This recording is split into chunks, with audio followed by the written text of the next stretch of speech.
ಸೂರ್ಯಕಾಂತಿ. ಯಾಕಮ್ಮ ಒಂಥರ ಇದ್ದೀರಾ, ಏನಾಯ್ತು? ಹೀಗೆ ನೀನು ನನ್ನ ಸಮ ಕೂತು ಹರಟೆ ಹೊಡಿತಾ ಇದ್ರೆ ಮನೆ ಕೆಲಸ ಮಾಡೋರು ಯಾರೇ?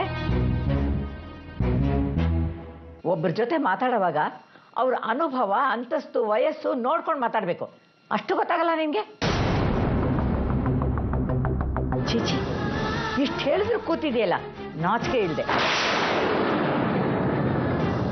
ನನಗೆ ಈ ಕಾಫಿ ಇಷ್ಟ ಇಲ್ಲ, ತಗೊಂಡೋಗಿ ಬಚ್ಚಲು ಸುರಿ. ನಾನು ಶ್ರೀಧರ್ ಜೋಶಿಗೆ ಬರ ಹೇಳಿದ್ದೀನಿ, ಅವರು ಹುಡುಗಿರ ಫೋಟೋಗಳನ್ನ ತಗೊಂಡು ಬರ್ತಾರೆ. ಆ ಫೋಟೋಗಳನ್ನ ನೋಡ್ಬಿಟ್ಟು ಆಮೇಲೆ ಬೇಕಾದ್ರೆ ಹೋಗು. ಬರೇ ಫೋಟೋ ತಗೊಂಡು ಬರ್ತಾರೋ ಅಥವಾ ಹುಡುಗಿನೂ ಕರ್ಕೊಂಡು ಬರ್ತಾರೋ?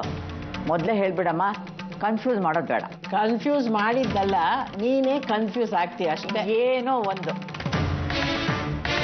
ಏನಿದು? ಬಾಬು ಕಾಂತಿನಿ ಮದುವೆ ಆಗ್ತೀನಿ ಅಂತ ಹೇಳಿದ್ರಲ್ಲ, ಇವ್ರು ನೋಡಿದ್ರೆ ಬೇರೆ ಯಾವುದೋ ಹುಡುಗಿ ನೋಡ್ತಿದ್ದಾರೆ. ಏನೋ ಎಡವಟ್ಟಾಗ್ತಿದೆ, ಇದನ್ನ ಸರಿ ಮಾಡಲೇಬೇಕು. ಅಮ್ಮ, ನಿಮ್ಮ ಮಗನ ಜಾತಕ ಬ್ರಹ್ಮಾಂಡವಾಗಿದೆ. ಅಂದ್ರೆ ಇದರಲ್ಲಿ ಒಂದು ದೊಡ್ಡ ಅಡ್ಡಿ ಇದೆ. ಇವ್ರ ಗಣಕ್ಕೂ ಗುಣಗಳಿಗೂ ಹೊಂದಾಣಿಕೆ ಆಗೋಂಥ ಹುಡುಗಿ ಜಾತಕ ನನ್ನ ಹತ್ರ ಇಲ್ವೇ ಇಲ್ಲ. ಇವರ ಲಗ್ನಕೂಟ ನೋಡಿದಾಗ ಬರೋ ಹೆಣ್ಣು ಭಾಗ್ಯಶಾಲಿಗಿಂತ ಪುಣ್ಯಶಾಲಿಯಾಗಿರಬೇಕು. ಅಂದ್ರೆ ಜನ್ಮ ಜನ್ಮಾಂತರದ ಪೂಜಾ ಫಲವನ್ನ ಗಂಡನಿಗಾಗಿ ಹೊತ್ತು ತಂದಿರಬೇಕು. ಶ್ರೀಮಂತರ ಮನೆ ಹುಡುಗಿಯರಿಗೆ ದೇವರಲ್ಲಿ ಭಕ್ತಿ ಕಡಿಮೆ. ಅವರ ಪೂಜಾ ಫಲ ಗಂಡನ ಮನೆಯವರೆಗೂ ಬರದೆ ಮಧ್ಯದಲ್ಲಿ ಬಿಟ್ಟು ಹೋಗಿರುತ್ತೆ. ಹೀಗಾಗಿ ನಿಮ್ಮ ಮಗನಿಗೆ ಶ್ರೀಮಂತರ ಮನೆ ಹುಡುಗಿ ಮಡದಿಯಾಗಿ ಬರೋ ಅವಕಾಶ ಇಲ್ವೇ ಇಲ್ಲ.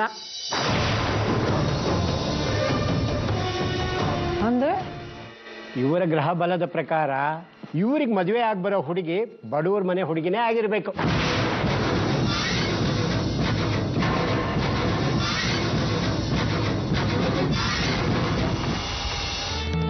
ಈಗ ಇವ್ರ ಗುರುಬಲ ಚೆನ್ನಾಗಿದೆ.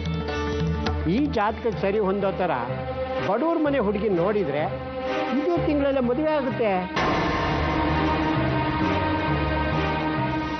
ಅಲ್ಲ ಐಶ್ವರ್ಯ, ಅವನ್ಗೆ ಬಡವ್ರ ಮನೆ ಹುಡುಗಿನೇ ಆಗ್ಬೇಕಂತ ಗುರುಬಲ ಕೂಡ್ ಬಂದಿದೆಯಂತೆ. ಆಹಾ, ಹೇಳೋದನ್ನ ನೇರವಾಗಿ ಹೇಳಕ್ಕಾಗದೆ ಆ ಬ್ರೋಕರ್ನ ಮುಂದಿಟ್ಕೊಂಡು ಕೆಲಸ ನಡೆಸ್ತಾ ಇದ್ದಾನೆ. ಅಲ್ಲ ರೀ, ಆ ಜೋಶಿಗಳು. ನೀನ್ ಸುಮ್ಮನೆ ಇರ ಐಶ್ವರ್ಯ. ಈ ಬಾಬು ಕೊಟ್ಟಿರೋ ಪುಡಿ ಕಾಸ್ಗೆ ನಾಟಕ ಮಾಡಕ್ ಬಂದಿರೋ ಬಂಡಲ್ ಬ್ರೋಕರ್ ಅವನು. ಆದ್ರೂ ಅಕ್ಕ, ಇಂಥ ವಿಚಾರದಲ್ಲಿ ಹುಡುಗಾಟ ಆಡೋದು ಒಳ್ಳೇದಲ್ಲ.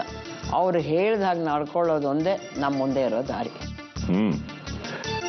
ಎಲ್ಲಾ ದಾರಿಗಳು ಮುಚ್ಚೋದ್ಮೇಲೆ ಉಳಿದಿರೋದು ಅದೊಂದೇ ದಾರಿ ತಾನೆ. ಅದ್ರ ಬಗ್ಗೆ ಯೋಚನೆ ಮಾಡಿ. ನೋಡಲಿಲ್ಲ, ಇನ್ನು ಉಳಿದಿರೋದು ಒಂದೇ ತಿಂಗಳು. ಅಷ್ಟರಲ್ಲಿ ಹುಡುಕೋದಕ್ಕೆ ಏನಿದೆ? ಅಂಗೈಯಲ್ಲಿ ಬೆಣ್ಣೆನಿಟ್ಕೊಂಡು ಯಾರಾದ್ರೂ ಹಸುಗೋಸ್ಕರ ಹುಡುಕ್ತಾರ? ಅಂದ್ರೆ ಲಕ್ಷ್ಮಿ ಕಾಲ್ ಮುರ್ಕೊಂಡು ಬಿದ್ದಿರೋ ಈ ಶ್ರೀಮಂತರ ಮನೇಲಿ ಬಡವ್ರ ಹುಡುಗಿ ಅಂದ್ರೆ ನಮ್ಮ ಕಾಂತಿನೇ. ನೋಟಿನ ಕನ್ನಡಿಲಿ ಮುಖ ನೋಡ್ಕೊಳ್ಳೋ ಈ ಜನಕ್ಕೆ ಬಡ ಹುಡುಗಿ ಅಂತ ಕಾಣೋದು ನಮ್ಮ ಕಾಂತಿ ಒಬ್ಳೇನಾ? ಯಾಕೆ ದೇಶದಲ್ಲಿ ಬೇರೆ ಯಾವ ಬಡ ಹೆಣ್ಮಕ್ಳು ಇಲ್ವಾ? ಏನ್ ಪ್ಲಾನ್ ನೋಡು ಬಾಬುದು. ಪ್ಲಾನ್ ಮಾಡಾದ್ರೂ ಪ್ರೀತಿಸ್ದೋಳ್ನೆ ಮದ್ವೆ ಆಗ್ತಿದಾರಲ್ಲ, ಆಗ್ಲಿ ಬಿಡಿ. ಇದು ಪ್ರೀತಿ ಅಲ್ಲ ಐಶ್ವರ್ಯ, ದುರಾಸೆ. ಹುಡುಗಿ ಪಾಪದವಳು, ಒಳ್ಳೆಯವಳು, ನೋಡೋದಕ್ಕೆ ಚೆನ್ನಾಗಿದ್ದಾಳೆ, ಬುಟ್ಟಿಗೆ ಹಾಕೊಂಡ್ಬಿಡೋಣ ಅನ್ನೋ ಐಡಿಯಾ ಆ ಬಾಬುದು. ಆದ್ರೆ ಹೀಗಾಗೋದಕ್ಕೆ ನಾನು ಯಾವತ್ತೂ ಬಿಡಲ್ಲ. ಬಾಬು ಅವ್ರ ಅಮ್ಮ ಗಾಯತ್ರಿ ಆಂಟಿಗೆ ಕಾಂತಿ ತುಂಬಾ ಇಷ್ಟ ಆಗಿದ್ದಾಳೆ. ಹೇಗೆ ಹೇಳ್ತೀಯ ಅದನ್ನ? ಅವರು ಕಾಂತಿ ಕೈಗೆ ಒಂದ್ ದಾರ ಕಟ್ಟಿದ್ದಾರೆ. ಓಹೋ, ದಾರ ಕಟ್ಬಿಟ್ರೆ ಏನು, ದಾರೆ ಎರ್ಕೊಂಡ್ರು ಅಂತ ಅರ್ಥನಾ? ಅದು ಹಾಗಲ್ಲ ರೀ, ಅವರು ಫ್ರಾನ್ಸ್ ನಲ್ಲಿರೋ ದೇವಸ್ಥಾನದಲ್ಲಿ ಅವ್ರ ಸೊಸೆಗೆ ಅಂತ ಸ್ಪೆಷಲ್ ಆಗಿ ಪೂಜೆ ಮಾಡಿಸ್ಕೊಂಡು ತಂದಿರೋ ದಾರ ಅದು. ಅದನ್ನ ಅವರು ಕಾಂತಿ ಕೈ ಕಟ್ಟಿದಾರೆ ಅಂದ್ರೆ ಏನರ್ಥ? ಅವ್ರು ಆಲ್ರೆಡಿ ಕಾಂತಿನ ಸೊಸೆಯಾಗಿ ಸ್ವೀಕರಿಸಿದ್ದಾರೆ ಅಂತ ತಾನೆ.